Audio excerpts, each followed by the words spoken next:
सलमान खान एक paid artist हैं और उनको जो स्क्रिप्ट मिलता है वो वही पढ़ते हैं। और इस स्क्रीनिंग टेस्ट में आपको भेजना होगा अपना वन लाइनर स्क्रिप्ट और इसको बोलते हैं स्क्रीन आउट होना।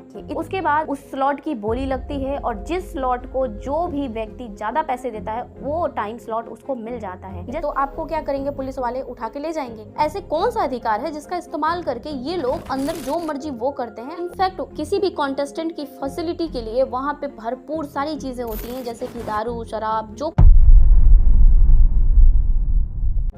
नमस्कार साथियों, आप में से बहुत सारे लोगों को अभी भी डाउट होता है कि बिग बॉस स्क्रिप्टेड होता है या नहीं। लेकिन क्या आप ये जानते हैं कि ऐसी कौन कौन सी चीजें हैं जो बिग बॉस जैसे शोज को फुल्ली स्क्रिप्टेड बनाते हैं।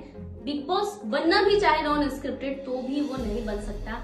आइए चलिए शुरू करते हैं।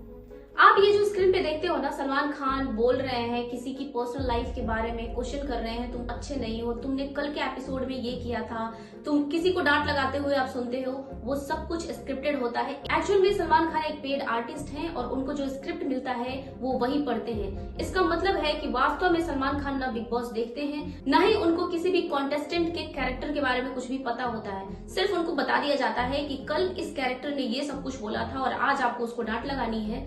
वो स्क्रिप्ट पढ़ते हैं और बोलते जाते हैं। क्योंकि ये बहुत अच्छे एक्टर होते हैं इसलिए आपको पता भी नहीं चलता कि इन्होंने एक्चुअल में स्क्रिप्ट पढ़ी है, ना कि अपने अंदर की भावनाएं बताई हैं। लेकिन जनता बहुत भोली होती है, उसको लगता है सलमान खान ने किसी कॉन्टेस्टेंट को डांटा है, उसको कोई एडवाइस दी है, तो इसका मतलब सलमान खान पर्सनली ये बोल रहे हैं, जबकि ऐसा होता नहीं है। वो सब कुछ एक स्क्रिप्ट का हिस्सा होता है।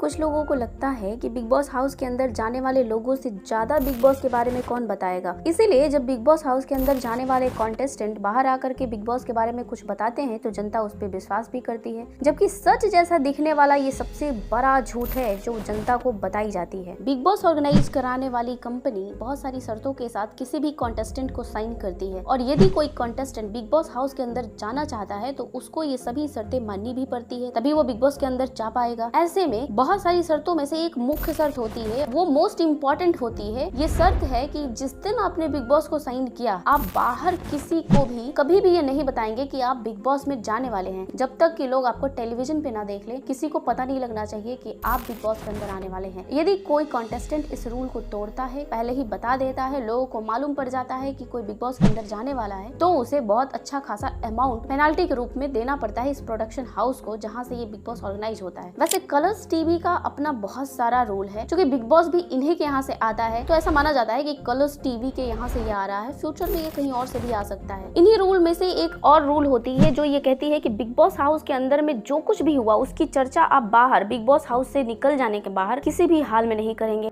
सिर्फ इतना ही नहीं, कुछ और भी चीजें होती हैं, जैसे जब जब शूट के लिए आपको बुलाया जाएगा आप अवेलेबल होंगे, आप बहाना नहीं बना सकते। ये शूट होता है स्टार्टिंग की ग्रैंड एंट्री, जो आप देखते हो कि डे फर्स्ट बिग बॉस आया टेलीविजन पे, किसी भी कॉन्टेस्टेंट की ग्रैंड एंट्री दिखाई जाती है। इन सभी शूट के लिए जब जब बुलाया जाएगा कॉन्टेस्टेंट को और जहाँ भी बुलाया जाएगा उनको सेट पे पहुंचना है ऑन टाइम, बिना आनाकानी किए। अब आप सोच के देखिए कि जब कोई बंदा पहले से पहुंच करके सारा शूटिंग करता है और टेलीविजन पे आप देख रहे हो कि कोई फाइनली जीत गया है, उसके हाथ में ट्रॉफी है, चमचमाती हुई कार है, बहुत सारे पटाखे और फुलझड़ियां गिर रही हैं, ये इतनी आसानी से तो होता नहीं है। इसमें बहुत सारे लोग लगते हैं, क्रू मेंबर का काम होता है, कास्टिंग डायरेक्टर होते हैं, प्रोड्यूसर होते हैं, स्क्रीन राइटर्स होते हैं, डायलॉग राइटर होते हैं, बहुत सारी चीजें होती हैं। अब ये क्या होता है, थोड़ा इसको भी समझ लेते हैं। ये होती है नेक्स्ट लेवल की मॉनिटरिंग, जो किसी टेलीविजन पे टेलीकास्ट होने वाले टीवी सीरियल के लिए एक बैकबोन होती है, जहाँ डायरेक्टर या प्रोड्यूसर्स पैसा लगाते हैं या फिर डायरेक्ट कर देते हैं किसी भी टीवी सीरियल्स को। वही स्क्रीन राइटर्स या कास्टिंग डायरेक्टर्स जो होते हैं वो तय करते हैं कि कैमरा इधर से लाओ, एंगल ऐसे मिलाओ, ऊपर खड़े रहेगा कोई लड़का,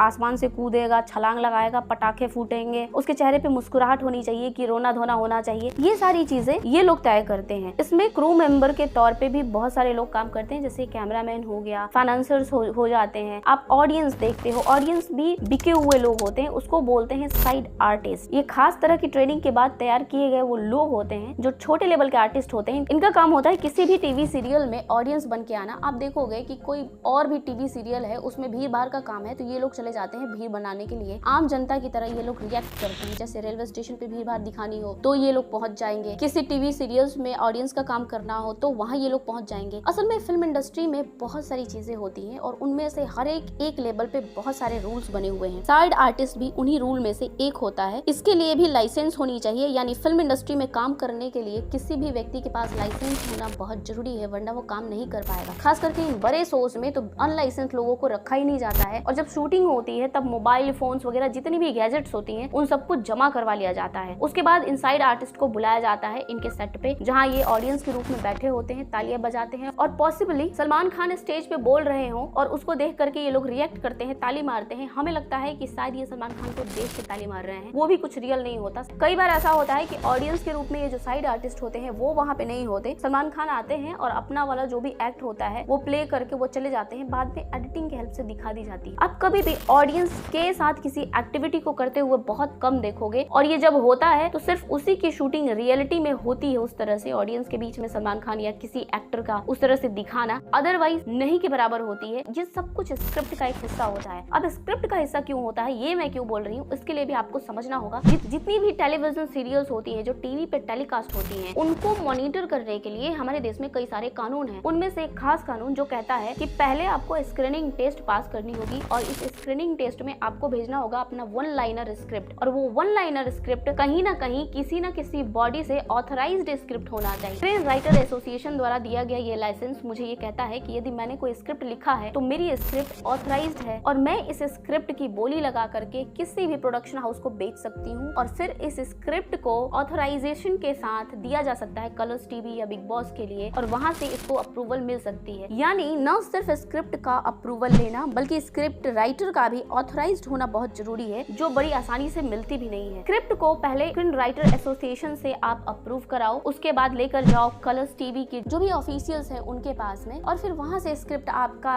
अप्रूव्ड हो करके जाएगा टेलीविजन ऑफिस जो इसको टेलीकास्ट कर रही है उसके यहाँ पे, जहाँ से आप वन लाइनर स्क्रिप्ट को मॉनिटरिंग की जाएगी और पास किया जाएगा। इस मॉनिटरिंग में मान लो कि आपने कुछ लिखा हुआ है, जैसे बिग बॉस ने कोई ऐसी एक्टिविटी मेंशन की है अपने स्क्रिप्ट में जो देशद्रोह का काम करती है, तो जो मॉनिटरिंग के लिए टीम होती है वो उस स्क्रिप्ट को रिजेक्ट कर देगी या फिर सीरियल को रिजेक्ट कर देगी, बोलेगी कि इस बार बिग बॉस को आप टेलीविजन पे टेलीकास्ट नहीं कर पाएंगे क्योंकि इस स्क्रिप्ट के हिसाब से देशद्रोह जैसी कोई चीज या फिर गवर्नमेंट के गाइडलाइन के खिलाफ कोई ऐसी चीज है जो हम टेलीविजन पे नहीं दिखा सकते हैं। इसको बोलते हैं स्क्रीन आउट होना। इतना ही नहीं, ये भी सबमिट करना होता है कि हमारी बजट इतनी है, यानी बिग बॉस को टेलीकास्ट करने से पहले जो भी कंपनी इसको टेलीकास्ट करवा रही है उसको ये भी सबमिट करना होता है कि मेरी ये जो सीरियल है इसकी बजट इतनी है और उसके अंदर इतने लोग हैं, इतनों का हमने इस तरीके से पेमेंट किया है या नहीं किया है। उन सब की प्रॉपर मॉनिटरिंग होने के बाद ये लोग यानी बिग बॉस ऑर्गेनाइज कराने वाली टीम को अप्रूवल के लिए कुछ टाइम स्लॉट दिया जाता है, जैसे 8 बजे का स्लॉट खाली है, 9 बजे का स्लॉट खाली है, 10 बजे का स्लॉट खाली है। उसके बाद उस स्लॉट की बोली लगती है और जिस स्लॉट को जो भी व्यक्ति ज्यादा पैसे देता है वो टाइम स्लॉट उसको मिल जाता है। जैसे कलर्स टीवी वालों ने बिग बॉस सीरियल के लिए यदि 9 बजे का टाइम सेलेक्ट किया है तो उनको मे बी कि 9 बजे का एक ऐसा टाइम है जो हाई लेवल पे डिमांड में रहता है, तो इस टाइम स्लॉट को कलर्स टीवी चैनल महंगा बेचेगा और उस हिसाब से बिग बॉस के ऊपर टेलीकास्ट होने वाले जो टीवी सीरियल्स में